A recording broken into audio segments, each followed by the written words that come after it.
Chapter 26. Can I just be with her, please? All the wives drove to San Francisco to look for dresses as a bonding experience for the Brown family commitment ceremony.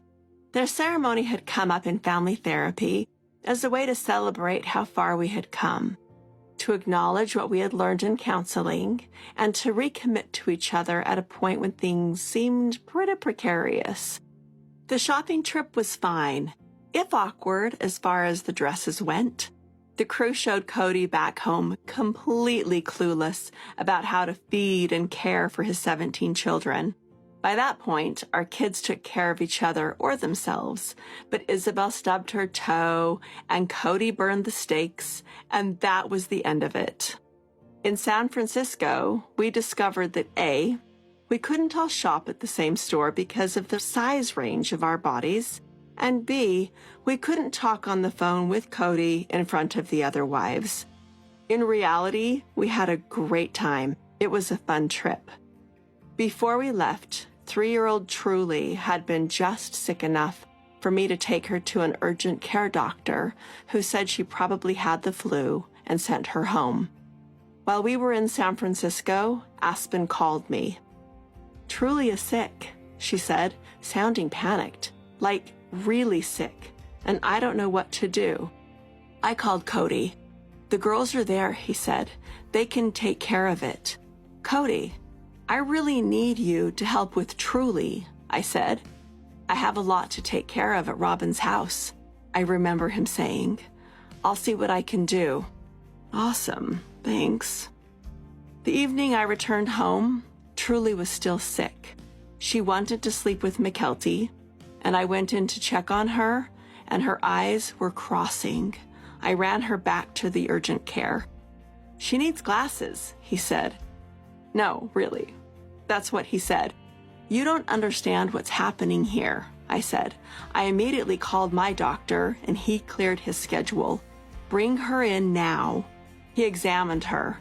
She was swollen and couldn't breathe right, and she could barely keep her eyes open, and she didn't seem to understand what was going on. I was terrified. Take her to the ER immediately, the doctor said. She's in kidney failure. Oh my God. We rushed her to the emergency room.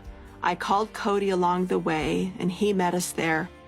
It was so scary. They ran some tests and said she was like an 80-year-old woman on dialysis. At first, they thought the machine was broken. They admitted her to the hospital, and I stayed there, with Cody leaving at night and coming back for a couple of hours during the day. But Truly wasn't getting any better, and they said she had to be on dialysis. She was so skinny, but also puffy, and she couldn't pee. Her bladder wasn't working. Her kidneys weren't working. They kept drawing blood to do more tests. And at the time, we had no insurance because we were right in the middle of getting new insurance. So they kept coming to the door of Truly's room to say, "We need more money." "Look," I remember saying, "my daughter's here. I don't have money for you. I can't help you. Can I just be with her, please?" Then they would back off, and then they would come back, and I'd offer up more money. By the end of it, I would owe more than $200,000.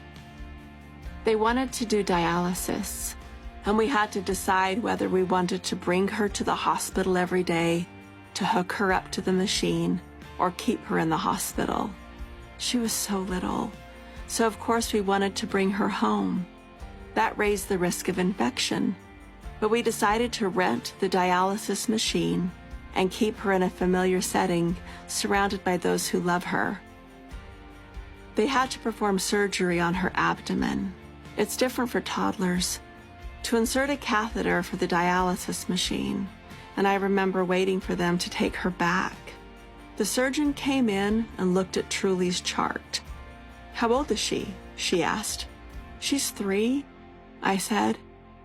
"Why are you doing this surgery?" I'm sure she could read the expression of "what?"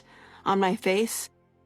We went through hours discussing this with the doctors, and they said this was the best option. There's a huge risk of infection, she said. It wasn't the "we'll take good care of her" pep talk I expected and needed. I don't have any answers for you, I said. I don't know what to do. She looked at the chart again, and then she looked at Truly's numbers. Oh, she said. Well, I guess this is the best surgery. Cold. Oh my God, this is the surgeon who will be taking care of my daughter. The nurses and the anesthetist got Truly ready, and then they started to wheel her off. Truly was screaming. Then the swinging doors closed behind them, and I realized it was out of my hands and in theirs. It was the worst feeling. There was nothing I could do for her. She was in there for a couple of hours, and when she came out, she was puffy everywhere and looked terrible. I was so angry at the surgeon. I talked with the nurse who asked who it was. If my kids were going through anything, I would request her, she told me. She's honestly the best there is. The surgery went well, and I spent the night at the hospital. The next day, a doctor came in to see Truly and asked how she was doing. I understand I really hurt your feelings yesterday, she said. Oh, I said, you're the surgeon. There had been so many people and so much stress that I hadn't recognized her. Yeah, I'm really sorry, she said. I get into surgeon mode, and it was just hard on me that she was so little. I could do it, but it was scary to me too. She was great. Truly was on dialysis for several more days in the hospital. They wouldn't let her go home until she urinated because they wanted to make sure everything was working properly. Cody told me to draw a picture of Truly at Disneyland, all healthy and better, and then draw a picture of her in the hospital with all the tubes tied to her. I showed her the hospital picture, and we talked about it. She was still lucid and chatting, even though she was kind of out of it. I showed her the second picture and told her that as soon as she was well enough, we were going to Disneyland. That night, she peed for the first time. On the 10th day in the hospital, the nephrologist said we could go home. He said that while Truly's numbers weren't quite where they wanted them, she was healing fast, and that at her age she would get better, faster at home. What about dialysis? I asked. She'll probably be fine, he said. He told us we needed to be careful the first year and watch her like crazy. We expected to go to 1,000,000 follow-up visits, but after 4 visits in the first month after she came home, her doctor said, I don't think I need to see you again. If she gets sick again, let me know, but I think you're done. They filmed us coming home from the hospital and her greeting everyone, and she looked like a stick figure. She got sick twice more that year. On Christmas Day, she threw up. I looked at Cody. She's fine, he mouthed. No, I thought, I'm not doing this. I took her to my bed, and that's where we spent Christmas Day, all snuggled up. I watched her like a hawk. But every time she got sick, she was fine. She never had a relapse. No one knows what caused it, beyond that she got the flu. She lived in Las Vegas, and she got dehydrated. As always, we talked about the experience on the set. I needed your help, I told Cody, referring to the moment when Aspen had called me in a panic. He said he'd been doing laundry at Robin's house. You were gonna let our daughter die because you were doing laundry for Robin, I said. I felt like we were last on his list.